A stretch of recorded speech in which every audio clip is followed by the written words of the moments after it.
BJP सत्ता में है, तो उनको चुनौती देने के लिए पिछली बार भी गठबंधन बना था, इस बार भी महागठबंधन बन रहा है। इसके अलावा तमाम तरह की मीटिंग हो रही है।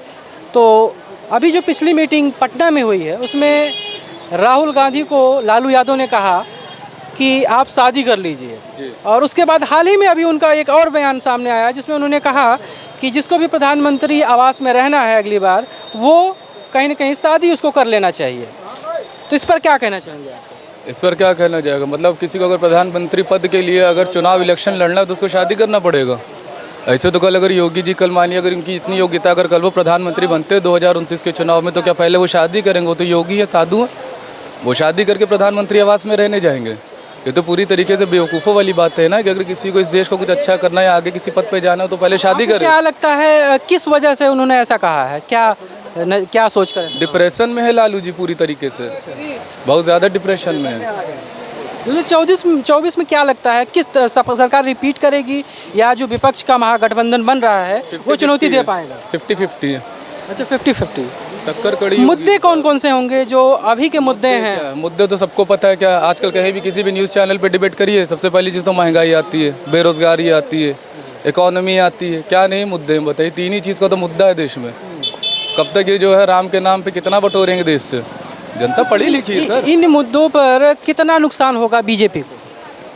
अगर देखा जाए तो मेरे ख्याल से फ़र्क नहीं पड़ना चाहिए इनको, क्योंकि उनका मेन मुद्दा तो राम मंदिर ने इतना बड़ा हल कर दिया। आधे से ज़्यादा लोग तो वैसे ही अंधभक्ति में चूर है। भाई राम मंदिर बन गया, रोजी रोजगार तो मैं मंदिर से मिलेगा ना, मस्जिदों से। पढ़ाई लिखाई से थोड़ी ना रोजी रोजगार मिलने वाला है। राम मंदिर होगा, 370 हट गया। 370 हट गया। अभी एक और चीज़ की चर्चा है, यूसीसी, यूनिफॉर्म सिविल कोड। इसमें क्या अगर कानून है सबके लिए एक है तो फिर बनना चाहिए, उसमें कोई दो राय थोड़ी। अगर आप इस देश के नागरिक अगर किसी हक में ये बात हो रही है और फिर सबके हक में हो रही है तो फिर ये एक तरीके से बिल्कुल सही है। अब भाई हिंदुस्तान में रह रहे, जहाँ का खा रहे वहीं का तो गाएंगे। वैसा थोड़ी यहाँ रह रहे पाकिस्तान का गाएंगे, पाकिस्तान का बजाएंगे। पाकिस्तान थोड़ी ना हमको खाना खिला रहा है, खिला तो हमको हिंदुस्तान रहा है ना। काम मैंने तुम यहाँ करे, खाएंगे यहाँ की, गाएंगे भी यहाँ की। अगर जो लोग विरोध कर रहे हैं समान नागरिक संहिता का, वो किस वजह से विरोध कर रहे हैं? क्या लगता है आपको विरोध करने की वजह क्या हो सकती है? वजह क्या है? देखो जितने टाइम माइनॉरिटी को लेकर है ना हिंदुस्तान में, और माइनॉरिटी में सबसे ज़्यादा बेवकूफ़ तो जो है हिंदू को ही बनाया जाता है। भाई मंदिरों से टैक्स वसूला जा रहा है, किसी मस्जिद किसी चर्च से टैक्स क्यों नहीं ले रहे हो आप? ये सिर्फ लोगों के साथ खेला जा रहा है, खेलने का तरीका है लोगों से ये। आप अगर इसको उठाएंगे मुद्दा तो कायदे से बनाइए ना फिर। अब जब तक ये यूसीसी का चला रहे हैं, जब तक इनका चुनाव निकल जाएगा फिर आता रहेगा कानून, लड़ते रहिए उस पर। ये इन्होंने एक मुद्दा डाल दिया बीजेपी ने इस पर, जनता इसमें गुमराह होकर खेलती रहेगी। वो 2020 खेल के निकल जाएंगे 2024 का फिर से, यही मुद्दा है इसका। 2024 में फिर प्रधानमंत्री उनकी बेरोजगारी और दूसरा इनका क्या आपने बताया था भी, इनके पास बेरोजगारी, महंगाई, यही सब मुद्दे हैं। उसके बाद अगर कुछ नया था मुद्दा देने के लिए यूसीसी वाला, सिविल कोड यूनिफॉर्म वाला केस। अब जब तक ये चलेगा तब तक इनकी गवर्नमेंट चुनाव जीत के निकल भी जाएगी। ये सीधा मुद्दा है, इधर से उधर ना जाए, सिर्फ लोगों भटकाएं। महंगाई बेरोजगारी पर तो सरकार तो कटघरे में आ जाती है। तो सरकार कहाँ से कटघरे में आएगी सर? आप भी तो बताइए कहाँ से आएगी? महंगाई नहीं लगती है? महंगाई क्यों नहीं है? क्यों नहीं है महंगाई? कहाँ नहीं है महंगाई आप बताइए? 40 रुपये 30 किलो रुपये बिकने वाला टमाटर आज 160 में लोग खा रहे, 120 में लेके खा रहे कहीं पर। ये क्या है महंगाई? 400 वाला सिलेंडर लोग जो है 1200, 1100, 1000 रुपये खरीद रहे, क्या है ये? 50 रुपये लीटर बिकने वाला पेट्रोल आज आप 96, 90, 100 में खरीद रहे हो कहीं, क्या है ये? महंगाई तो है। ये नुकसान किसको होगा इसका? नुकसान किसी को नहीं होगा, नुकसान जनता को होगा। जनता कटोरा लेके बैठेगी बाहर, ये होगा। जनता इन चीज़ों को समझ नहीं रही है। जनता सिर्फ डूबी अंधभक्ति में सर, अंधभक्ति में। कहा ना, अब ये मंदिर, ये मस्जिद, ये चर्च, ये सब आपको खाना देंगे। आप इनके बाहर कटोरा लेके बैठेंगे, आपको यहीं से खाना खाने को मिलेगा। कोई आता जाता जाएगा उसमें दान दे के जाएगा आपको। देश का विकास ऐसे ही होगा आगे जाके। प्रधानमंत्री ठीक है, अच्छी बात है, लेकिन काम करना अच्छा करे ना। ये क्या कर रहे हैं? प्रधानमंत्री के रूप में नरेंद्र मोदी आपको कैसे लगते हैं? प्रधानमंत्री के रूप में क्या ठीक ही है, लेकिन जो करना चाहिए वो तो करे ना। ये तो बेरोजगारी, इस पर किसी चीज़ बात ही नहीं करते।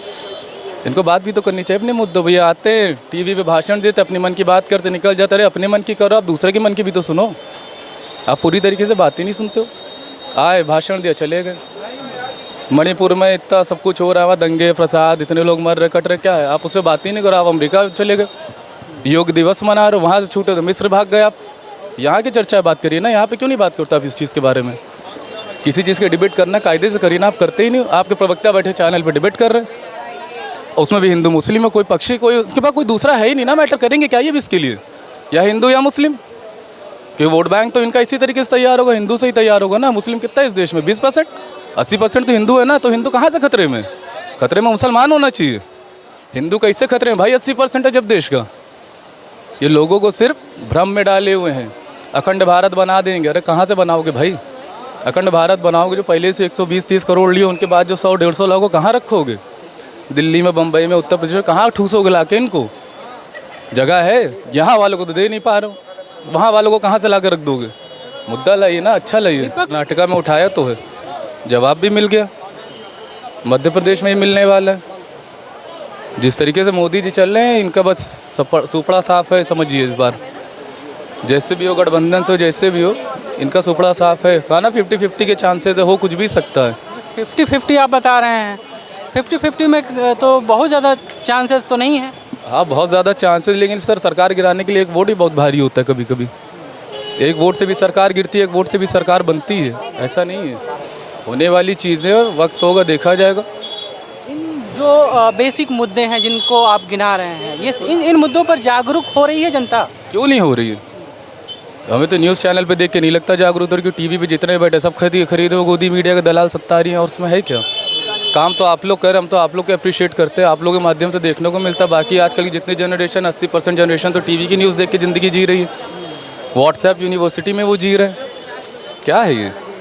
देश को जानना है तो देश के सब बीच में आके जानिए। मन की बात भाषण पर स्टेज पर खड़े होकर ना दीजिए। बहनों भाइयों ना कहिए फकीर आदमी झोला लेके चल दिए, जल्दी झोला लेके जाएंगे।